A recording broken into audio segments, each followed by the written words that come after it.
ప్రజాస్వామ్య పరిరక్షణ ఐక్యవేదిక తరఫున మేము ఈ కార్యక్రమం నిర్వహిస్తున్నాం. ఇందులో జయభారత్ అనే సంస్థ, సత్యాన్వేషణ మండలి అనే సంస్థ, జన విజ్ఞాన వేదిక అనే సంస్థ, ఈ మూడు కలిసి ప్రజాస్వామ్య పరిరక్షణ ఐక్యవేదికని ఏర్పరచుకొని దశాబ్దం పైగా జనంలో పనిచేస్తూ ఉన్నాం.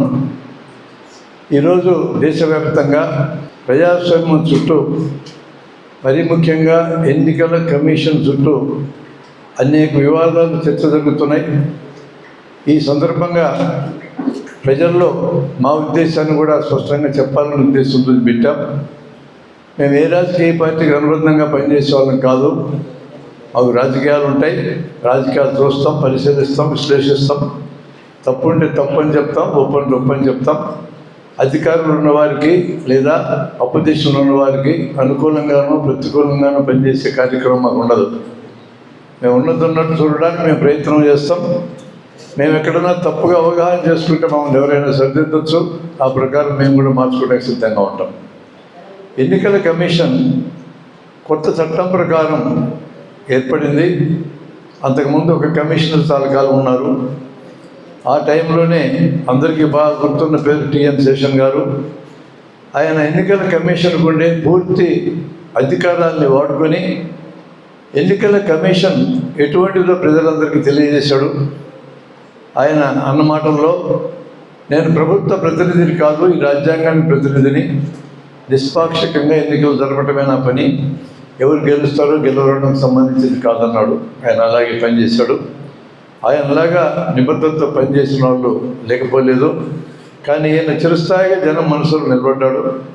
ఆ టైంలో బహిరంగంగా మైకులు పెట్టి కాలుష్యం చేయటం కానీ, గోడల నిండా రాయటం కానీ, ప్రతినిధులు అడ్డగోలుగా వాగ్దానాలు చేసి ఇతరులు నిందించి మతాన్ని కులాన్ని రెచ్చగొట్టి ఈ పనులేటి నేను అనుమతించలేదు.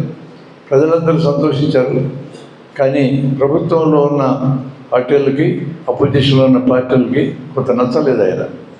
ఆయన ఒక్కడే ఉంటే నియంత్రణగా వ్యవహరిస్తున్నాడని భావించి మరిద్దరు కమిషనర్లు కలిపి ఆయన అధికారాలకి అంటకత్తెర వేశారు. సరే, అదే సమస్య అనుకుంటుంటే 2023 మార్చి నెలలో సుప్రీంకోర్టు ఈ ఎన్నికల కమిషనర్ల నియామకం మీద చట్టం చేయండి, అప్పటిదాకా ప్రధానమంత్రి, అపోజిషన్ లీడరు, సుప్రీంకోర్టు ప్రధాన న్యాయమూర్తి ముగ్గురే ఎన్నికల కమిషనర్లను నియమిస్తారు అని అన్నది. అంటే ప్రభుత్వం చట్టం చేసేదాకా ఈ తీర్పు అమలు జరుగుతుంది. అందుకని ఆగమేఘాల మీద కేంద్ర ప్రభుత్వం 23లో బిల్లు పెట్టి 24లో ఆ బిల్లును చట్టంగా చేసేశారు. దాని సారాంశమే పెద్ద సమస్యాత్మకంగా మారింది. ఆ సారాంశం ఏంటంటే, ఎన్నికల కమిషనర్లు ముగ్గురు ఉంటారు. ఈ ముగ్గురిని ఎన్నిక చేసే కమిటీలో, ఆ ప్రక్రియని మొదలుపెట్టాల్సిన కమిటీలో ప్రధానమంత్రి ఉంటారు, ఇదివరకు ఉన్నదే. అపోజిషన్ లీడర్ ఉంటాడు, అది ఇదివరకు ఉన్నదే. మూడో వ్యక్తిగా నిష్పాక్షికుడైన సుప్రీంకోర్టు ప్రధాన న్యాయమూర్తి బదులు ప్రధానమంత్రి ఎంపిక చేసుకున్న క్యాబినెట్ మంత్రి ఉంటాడు. అన్ని అనర్థాలకి మూలం అక్కడే మొదలైందని ప్రజలందరూ అనుకోవడం మొదలైంది. అంటే ముగ్గురు ఉండాల్సినటువంటి నియామక ప్రక్రియ కమిటీలో ఇద్దరు ప్రభుత్వానికి అనుకూలులు, ఒకరు వ్యతిరేకులు ఉంటే ఎటువంటి కమిషనర్లు తయారవుతారన్న అనుమానం ప్రజలకు వచ్చేటట్టుగా ఈ చట్టం అవకాశం ఇచ్చింది. అప్పటి నుంచి ఎన్నికల కమిషన్ మీద వస్తున్న ఫిర్యాదులు పుంఖానుపుంఖంగా వస్తూనే ఉన్నాయి. ఆ ఫిర్యాదులన్నిటినీ పరిష్కరించాల్సిన బాధ్యత ఎన్నికల కమిషన్ మీద ఉంటే నిమ్మకి నీరెత్తినటువంటి జవాబులు చెప్పటంలా, చెప్పిన జవాబులు అసంగతంగా ఉంటున్నాయి. ప్రజలు దీని మీద గగ్గోలు చేస్తున్నారు. ప్రజలందరికీ కూడా ప్రజాస్వామ్యం మీద నమ్మకం పోయేటట్టు ఈ పరిణామం జరిగింది ఏంటి? మరి చాలా పెద్ద ప్రజాస్వామ్య దేశం, ఎక్కువ మంది ఓటర్లు ఉన్న దేశం, 95 కోట్ల పైన ఓటర్లు ఉన్నారు. మనకంటే సంఖ్యలో చిన్న దేశం, కానీ పురాతనమైన ప్రజాస్వామ్య దేశం అమెరికా అంటారు.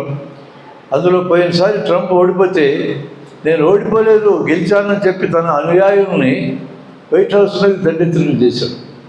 మనం వాళ్ళకంటే నిజంగా గొప్పలని మన దగ్గర కోట్లు ఖర్చు పెట్టి ఎన్నికలలో ఓడిపోయిన అభ్యర్థి, ఎంపీ కానీ ఎమ్మెల్యే కానీ ఎటువంటి గొడవ చేయకుండా గెలిచిన వాళ్ళకి అధికారం అప్పచెప్తా ఉన్నారు. ఇది ఖచ్చితంగా అభివృద్ధి అయినటువంటి అంశమే.